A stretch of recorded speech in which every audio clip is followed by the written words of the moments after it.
మొన్న మొదలుపెట్టిన భూభారతికి గత ప్రభుత్వం చేసిన తప్పులని సరిదిద్దడానికి భూభారతిని తీసుకొచ్చారు.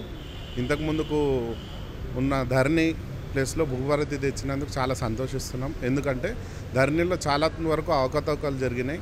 ఇంకోటి దాంట్లో తప్పులు ఉన్నా కానీ చేసుకోనికే వీలు లేకుండా ఉండే. ఇప్పుడు అవన్నీ సార్ట్ అవుట్ అవుతాయి.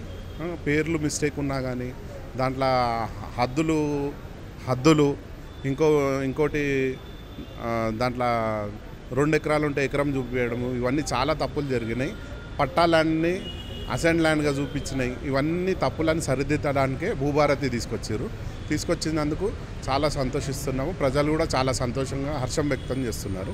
అదేవిధంగా సన్నబియ్యం ఎన్నడూ లేదు వినక మన గవర్నమెంటు చెప్పకున్నా కానీ సన్నబియ్యం ఇవ్వాలని చెప్పే సంకల్పంతో మన రాష్ట్ర ముఖ్యమంత్రి రేవంత్ రెడ్డి గారు సన్నబియ్యాన్ని పబ్లిక్ ఇవ్వాలని చెప్పే సదుద్దేశంతో సన్నబియ్యం ఇవ్వడం జరిగింది. దానికి ప్రజలు కూడా చాలా సంతోషిస్తున్నారు. ఇది కంటిన్యూ కావాలని కోరుకుంటున్నాం.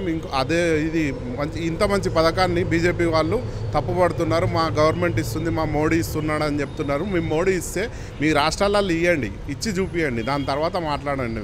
మీరు గెలిచిన రాష్ట్రాలలో సన్నబియ్యం ఇస్తలేరు, దొడ్డు బియ్యం ఇస్తున్నారు. మేము మా రాష్ట్రంలో గెలిచి మా ప్రజలకు సన్నబియ్యం తినిపిస్తున్నాము. మీకు దమ్ము ధైర్యం ఉంటే మీ రాష్ట్రాలలో ఇచ్చిన తర్వాత మా గురించి మాట్లాడండి అని చెప్తున్నాం. Subscribe us and press the bell icon for more interesting updates.